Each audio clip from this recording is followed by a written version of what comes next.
পুরা মদিনা নীরব।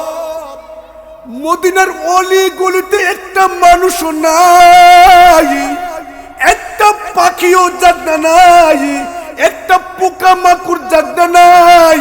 কত পোকা আওয়াজ করে করে চলে, ওই জি পোকাগুলো আওয়াজ নাই।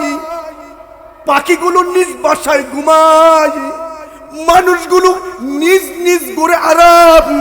পুরা মদিনা নীরব নিস্তব্ধ, কোনো আওয়াজ নাই।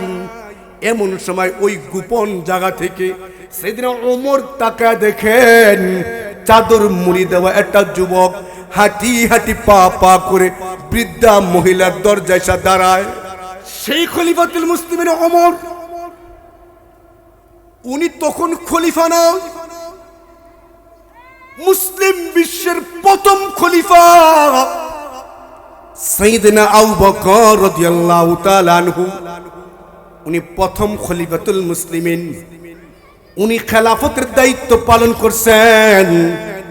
এমন সময় একটা সিস্টেম চালু করলেন, একটি খাতা বানাইলেন। ওই খাতার মধ্যে যারা দুর্বল, এলাকার দুর্বল মাজুর, নিজের কাজ নিজে করবার পারে না, এমন ব্যক্তির লিস্টি প্রণয়ন করতেছেন। হাল খাতা বানাইছেন, এই তোমরা খবর পাঠাও এই এলাকায় কয়জন মাজুর, প্রতিবন্ধী আছে, দুর্বল আছে, নিজের কাজ নিজে করবার পারে না, এলাকা ভিত্তিক নাম লেখায়া যাও। ওই খাতায় নাম লেখা দেখা দেখা যারা সবল, যারা শক্তিশালী, যারা দুর্বল না, যারা ভালো, ওই ভালো মানুষগুলো ওই এলাকার দুর্বল যারা, তাদেরকে সেবা করবে, তাদেরকে খেদমত করবে। এরকম সাইয়েদনা আবু বকরের জামানায় এরকম খাতা লিস্টি তৈরি করছেন। একদিন সকালবেলা ফজরের পর সাইয়েদনা ওমর ওই গরিবদের, অসহায় দুর্বল লোকদের ওই খাতাটা ঘাটতেছেন। একটা লোকের খেদমত করবেন বলে খাতাটা ঘাটতে ঘাটতে একটা মহিলার নাম পাইলেন, দুর্বল, তার কাজ বাজ করা মানুষ কেউ নাই, নাম লেখা, কিন্তু এই মহিলার সেবা কে করবে? তার সামনের মুখে কোনো সাহাবীর নাম লেখা নাই। তার ঘরের কাজ কে সামলাবে? তার দায়িত্ব কোন ভালো সাহাবী, সবল সাহাবী নাম দায়িত্ব নিছেন, তার নামটা সামনে লেখা নাই। খলিফাতুল মুসলিমিন আবু বকরের জামানা চলছে। ওই সময় ওমর ওই নামটা সেখান থেকে ঠিকানা নিয়ে ফজরের পর পর ওই বৃদ্ধা মহিলার বাড়িতে গেছেন, জয়া সালাম দিচ্ছেন। সালাম দিয়া মহিলা যেন, কে আসছেন আপনি? বলে আমি ওমর। কেন আসছেন? আপনার খেদমত করতে আসছি। আপনি দুর্বল, ও মা আপনার কাজটা কি? ওই মহিলা পর্দার আড়াল থেকে বলে, ওমর আমার ঘরটা ঝাড়ু দেওয়া, দূরে কূপ থেকে পানি আইনা দেওয়া, আমি দুর্বল মাজুর, কাপড় ধুইবার পারি না, কাপড়গুলো ধুইয়া দেওয়া, এগুলো আমার কাজ। সাইয়েদনা ওমর বলে আমি কামগুলো করতে আইছি, সুযোগ করে দেন। এই কথা বলতে দেরি পর্দার আড়াল থেকে আর নারীটা বলে, ওমর আপনার খেদমতের প্রয়োজন নাই, আপনার কাজের প্রয়োজন নাই।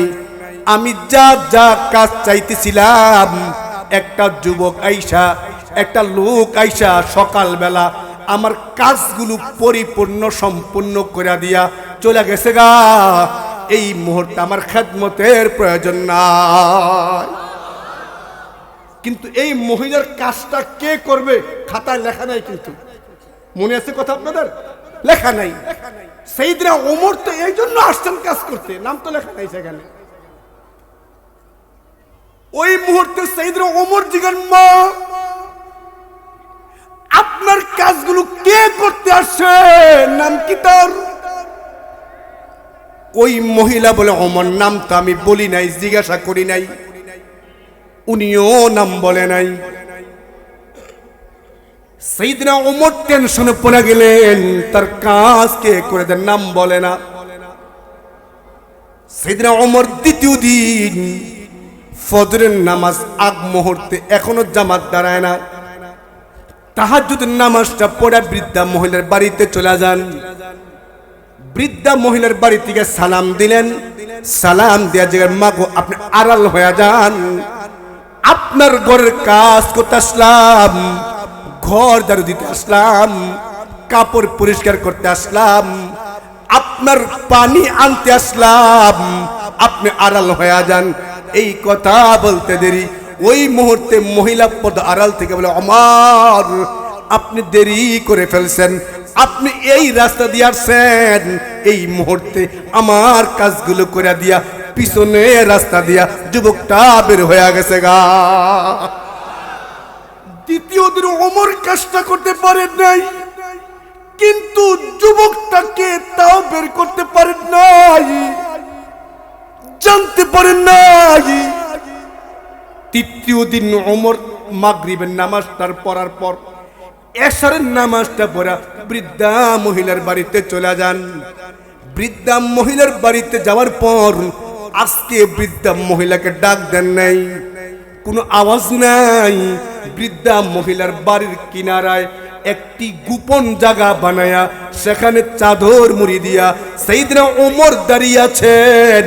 উনি তথ্য বের করবেন, এই যুবকটা কোন যুবক, নাম জানে না, নাম প্রচার করে না, নাম লেখা নাই, এই খেদমতটা কে করে, ঘর ঝাড়ু দেয়, কাপড় চোপড় ধুয়া দেয়, পানি আইনা দেয়, বৃদ্ধা মহিলার থালা বাসন পরিষ্কার করে দেয়, এই যুবকটা কে?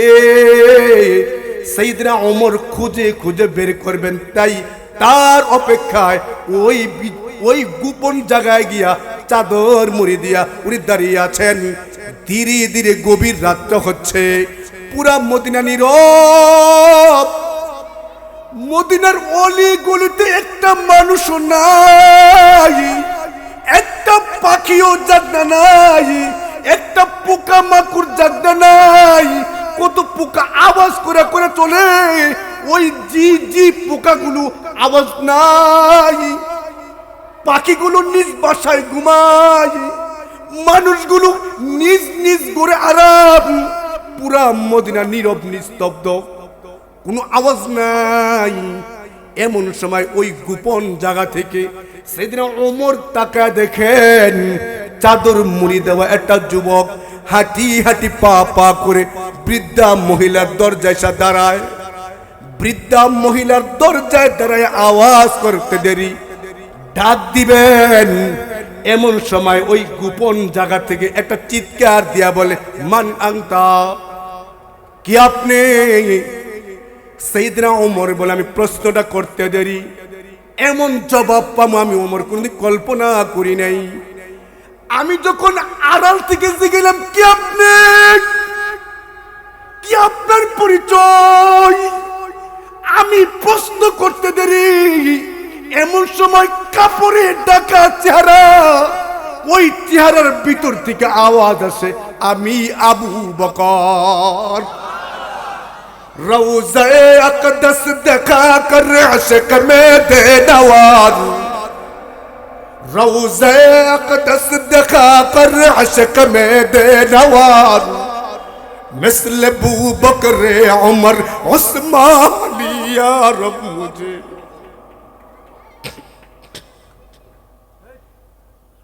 मिसल अबू बकर उमर उस्मान या रब मुझे। সাইয়েদনা ওমর বলেন, আমি তো ভাবতে পারি নাই বর্তমান সময়ের রাষ্ট্রপ্রধান আবু বকর, আল্লাহু আকবার, খলিফাতুল মুসলিমিন আবু বকর বৃদ্ধা মহিলার ঘর ঝাড়ু দেয়, বৃদ্ধা মহিলার কাপড় ধুয়া দেয়, বৃদ্ধা মহিলার থালা বাসন মাজা দেয়, বৃদ্ধা মহিলার পানির মশক মাথায় করে করে দূর থেকে পানি আইনা খেদমত করে, অথচ খাতায় নাম লেখা নাই। ওই সময় আবু বকরকে ওমর বলে, ওমর সাইয়েদনা ওমর আবু বকরকে বলেন, সরদার এই কাজটা বুঝি আপনি করা লাগে? এই কাজটা বুঝি আপনি করা লাগে, এটাকে আমাকে দিলে হয় না? এই কথা বলতে দিলে আবু বকর বলে, ওমর আমার কি আখিরাত নাই রে ওমর? আমার কি কবর নাই রে ওমর? আমার কি সুয়াল জব নাই রে ওমর? আমার কি জান্নাত লাগবে না রে ওমর? আমার নিজের আখিরাত কামানের লাগা নাম লেখা ছাড়া আমি এই কাজগুলো করতেছি ওমর রে। এমন সময় ওমর তাকায়া দেখে সাইয়েদনা আবু বকরের পায়ে জুতা নাই। আজকে আমাগো নেতা গরে হাজার হাজার সুট কাপড় পাওয়া যায়, ঠিক না ঠিক? একটা পাতি নেতা ভাই, পাতি নেতা, ওর 100 জামা, 200 জামা, 300 বিবিল জামা। একটা পাতি নেতা, আমার আপনার কষ্টে জড়ানো টাকার ট্যাক্স দিয়া চলে। ওদের টাকার অভাব নাই, বাড়ির অভাব নাই, কাপড়ের অভাব নাই। আর শোনেন, খলিফাতুল মুসলিমিন ওমর উনি তাকায়া দেখেন ওনার সামনে দাঁড়ানো তৎকালীন সময় রাষ্ট্রপ্রধান আবু বকর, ওনার পায়ে জুতা নাই, খালি পায়ে দাঁড়ানো। জোরে বলবেন না সুবহানাল্লাহ? সাইয়েদনা ওমর যিনি খলিফাতুল মুসলিমিন, আপনার জুতা নাই? খলিফাতুল মুসলিমিন সাইয়েদনা আবু বকর বলে, ওমর জুতা আমার আছে, কিন্তু আমি জুতা পরবো কিভাবে? আমার বাড়ি তো এই গ্রামে না। শুনেন, খলিফাতুল মুসলিমিন আবু বকর বলে ওমরকে, ওমর আমার ঘরটা তো এই এলাকায় না। আমি এই গভীর রাত অন্য মহল্লা থেকে হেঁটে হেঁটে বৃদ্ধা মহিলার বাড়িতে এসে আমি তার সেবা করে নফল ইবাদত করি, কিন্তু আমার খরমের জুতা, আগেরকার জামানায় খরমের জুতা হইতো, কাঠের জুতা হইতো। ওই কাঠের জুতা আওয়াজ না করলেও টাস টাস আওয়াজ হয়, ঠিক কিনা বলেন? খলিফাতুল মুসলিমিন আবু বকর বলে, ওমর আমি গভীর রাত আল্লাহর বান্দিরা ঘুমায়, আল্লাহর বান্দারা ঘুমায়, বা আল্লাহর বহু বান্দা তাহাজ্জুদ পড়ে, বহু বাচ্চারা ঘুমায়, আমি যদি এত গভীর রাতে টাস টাস করে আমি খরমের জুতা, কাঠের জুতা পায়ে দিয়া ওই এলাকা থেকে এই এলাকায় আসি, আমার পায়ের জুতার আওয়াজে বহু বান্দা আমাদের ঘুম ভাঙা তাদের কষ্ট হবে। তাই তাদের কষ্ট না হোক, আমি খলিফাতুল মুসলিমিন খালি পায়ে হাঁটি, কোনো আপত্তি নাই। এরপরে আমার একটা প্রধান, আমার কর্মীর ঘুম ভাঙা কষ্ট পাপ, তা আমি বরদাস্ত করব না। এরে কয় রাজা ইসলামে দাগ লাগায় না।